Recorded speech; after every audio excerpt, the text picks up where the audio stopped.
নানা বাধা বিপত্তি পেরিয়ে 2026-এর নির্বাচনে অংশগ্রহণ করেছিল জাতীয় নাগরিক পার্টি এনসিপি।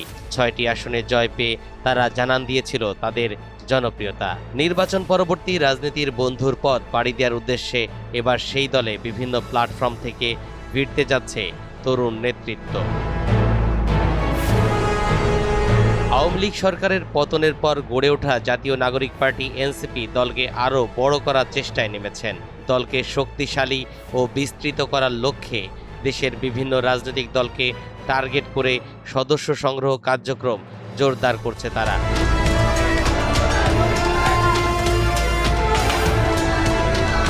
বিএনপি, জামাত, আওয়ামী লীগ, ছাত্রদল, ছাত্র শিবির, ছাত্র অধিকার পরিষদ এমনকি ছাত্রলীগ থেকেও নেতাকর্মীদের দলে ভেড়াচ্ছে নবগঠিত রাজনৈতিক দলটি।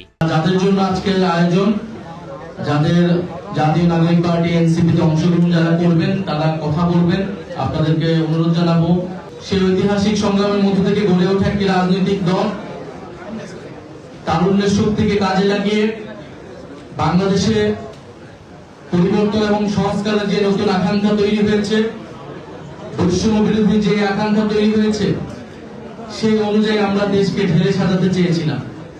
আমরা যে এই দেশে একটা গণতন্ত্র প্রতিষ্ঠা হবে, দেশে অর্থনৈতিক বৈষম্য দূর হবে, সেই সংস্কারগুলোকে এই সরকার একে একে বাতিল করে দিচ্ছে। আমরা দেখছি বিশ্ববিদ্যালয়গুলোতে আবারও পেশি শক্তির রাজনীতি, ক্ষমতার যে রাজনীতির দাপট সেটি আবার নতুন করে তৈরি হচ্ছে। যোগদান কর্মসূচিতে জাতীয় নাগরিক পার্টি এনসিপির সাথে কেন্দ্রীয়ভাবে যোগ দিচ্ছেন ফেরসামিন হক ইকবাল।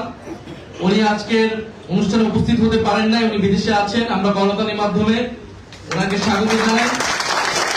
ওনার ব্যক্তিগত পরিচয় আছে, উনি সামাজিকভাবে রাজনৈতিকভাবে সচেতন একজন ব্যক্তি, কিন্তু ওনার আরেকটি পরিচয়, ওনার একটা পারিবারিক লেগেসি আছে। শেরেবাংলা ফজলুল হকের উনি নাতনি। এবং আমরা জাতীয় নাগরিক পার্টি এনসিপি আমাদের যে জাতীয় নেতৃবৃন্দ শেরেবাংলা ফজলুল হক, হোসেন সৈয়দ সোহরাওয়ার্দী, আবুল হাশিম এবং মাওলানা ভাসানী, যোগেন মন্ডল, আমরা ওনাদের রাজনীতিকে ধারণ করি। ওনাদের পরিবারের, ফজলুল হকের পরিবারের একজন সদস্য হিসেবে উনি বরিশালের কৃতি সন্তান হিসেবে কাজ করবেন এনসিপিতে। এছাড়া আমাদের সাথে যুক্ত হচ্ছেন আপনাদের কাছে খুবই সুপরিচিত মুখ, সোশ্যাল মিডিয়ার সুপরিচিত মুখ, নুরুজ্জামান কাফি। নুরুজ্জামান কাফিকে আমরা স্বাগত জানাচ্ছি। উনি আমাদের জুলাইয়ের সহযোদ্ধা, জুলাইয়ের কমরেড। সোশ্যাল মিডিয়ায় ওনার অত্যন্ত গুরুত্বপূর্ণ ভূমিকা উনি রেখে যাচ্ছেন। বিগত সময়ে, বর্তমান সময়েও বিভিন্ন রাজনৈতিক ভাবে মানুষকে সচেতন করার চেষ্টা করে যাচ্ছেন। এবার সেই বহরে যোগ দিলেন সাবেক যুবদল নেতা ইসহাক সরকার, কন্টেন্ট ক্রিয়েটর নুরুজ্জামান কাফি, সামাজিক আন্দোলন কর্মী মহিউদ্দিন রনি এবং শেরে বাংলা একে ফজলুল হকের নাতনি ফেরসামিন হক ইকবাল ফ্লোরা। যে আমাদের তো আসলে রাজনীতি আসার কথা ছিল না। আমরা ফেসিবাদ স্বৈরাচারী সরকারকে পতন ঘটিয়েছি, আমাদের লেখাপড়ার কথা, করার কথা, চাকরি করার কথা। কিন্তু এখন এসে আমরা দেখলাম যে ভাই, আপনারা গণভোটে হ্যাঁ ভোট চাইলেন, আমরা হ্যাঁ ভোট দিলাম, কিন্তু পরে আপনারা মানলেন না। এর তো ডিরেক্ট আমাদের সাথে, জনগণের সাথে আপনারা প্রতারণা করলেন। এই প্রতারণা তো আপনারা করতে পারেন না আমাদের সাথে। ওই জায়গা থেকে মনে হয় যে আসলে গণঅভ্যুত্থান ঘটানোই শেষ আমাদের কাজ না।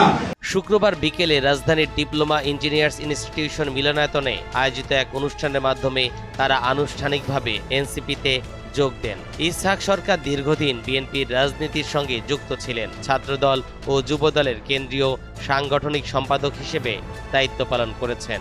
মহিউদ্দিন রনি, যিনি রেল খাতের অনিয়ম ও দুর্নীতির বিরুদ্ধে আন্দোলনের মাধ্যমে ব্যাপক পরিচিতি অর্জন করেন। তার সামাজিক আন্দোলন ও প্রতিবাদী ভূমিকা তাকে তরুণদের মাঝে আলাদা পরিচিতি দিয়েছে। অন্যদিকে নুরুজ্জামান কাফি সামাজিক যোগাযোগ মাধ্যমে সচেতনতামূলক কন্টেন্ট ভিত্তিক ভিডিওর মাধ্যমে জনপ্রিয়তা অর্জন করেন। আমি আমার নিজের তাগিদেই সেদিন ছাত্রদের সাথে একাত্মতা ঘোষণা করে রাজপথে নেমে এসেছিলাম আমাদের কর্মী বাহিনীদেরকে নিয়ে। এই যে আজকে মঞ্চে বিশিষ্ট আছেন সেই সমস্ত উদীয়মান তরুণ ছাত্র নেতা, যাদের অভাবনীয় সাফল্যের মধ্য দিয়ে একটি ফ্যাসিবাদের পতন সংগঠিত হয়েছিল। আমি যদিও বক্তা নয়, আমি একজন বিপ্লবী। জীবনের যৌবনের শ্রেষ্ঠ সময়গুলো আমাকে কারাগারেই থাকতে হয়েছে। দেশের রাজনীতিতে আগামী দিনে প্রভাব বিস্তার করতে চাইছে এনসিপি। এজন্য বিভিন্ন রাজনৈতিক দলের নেতাকর্মীদের দলে জায়গা করে দেওয়ার কৌশল নিয়েছে দলটি। তবে মূলত রিফাইন্ড ও পরিশুদ্ধ আওয়ামী লীগ, জুলাই যোদ্ধা এবং বিএনপির পদবঞ্চিত নেতাকর্মীদের টার্গেট করছে তারা। ইসলাম, এনটিভি অনলাইন।